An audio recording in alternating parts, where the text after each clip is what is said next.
Bienvenue Marlène Ahanda sur la chaîne de France Loisirs.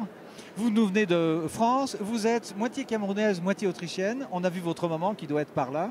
Vous écrivez des essais philosophiques, c'est de l'auto-édition, c'est Edilivre, mais ce qui m'a plu, c'est l'aspect, la dimension philosophique et surtout l'hommage à votre papa. Parlons de Intervalle, ce premier ouvrage. Oui, bonjour, Monsieur Bernard, merci de me recevoir sur France Loisirs. Je suis très honorée, oui. Intervalle, c'est mon deuxième essai, c'était plutôt un essai littéraire qui est paru justement en août, ce mois d'août en 2016. Et Intervalle est un hommage, second hommage à mon père décédé, à Anda Jean-Pierre, qui est effectivement, comme vous l'avez signalé, d'origine camerounaise. Camerounais, moi je suis d'origine franco-camerounaise. Oui. Et sur la face, après la première de couverture, sont notées ses dernières pensées. On va le montrer à la caméra. Et mots poétiques qu'il a écrits avant de décéder. C'est de lui que vous tenez Oui, il était aussi philosophe, mon père. Il était assez philosophe et c'est lui que je tiens. J'hérite un peu de cet aspect philosophique qu'il avait parce qu'il aimait la vie, c'était un bon vivant et il aimait le contact. Moi, j'aime le contact également. Oui, oui.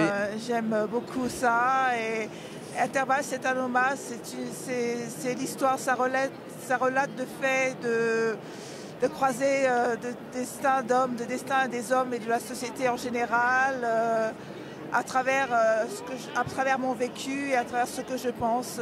Voilà, vous avez une formation littéraire ou psychologique? Oui, j'ai une formation littéraire. J'ai obtenu mon bac en 1992 à 2 avec une mention assez bien. Oui, c'est bien ça. Et après, j'ai commencé à écrire le premier essai. J'ai commencé à faire des articles sur mon premier essai qui est Comment voir les choses comme elles sont. Alors, comment justement, on va conclure parce que c'est très rapide. Oui. Comment voyez-vous la vie, vous? Moi, je la vis très positivement. Je crois qu'il y a un espoir. Je crois que nous devons être très attentifs à ce qui va se passer dans les futures années. Car là, pour que tout le monde voit les choses positivement, je pense qu'il faut... la philosophie aide justement. Cette philosophie m'a aidé, moi personnellement, dans mon vécu. Oui. Elle doit aider tout le monde à avoir une vision et à penser et à vivre pour vivre et réussir sa vie et son parcours le mieux possible. Et la philosophie aide, croyez-moi, la philosophie aide et elle est très... si on a une philosophie dans la vie...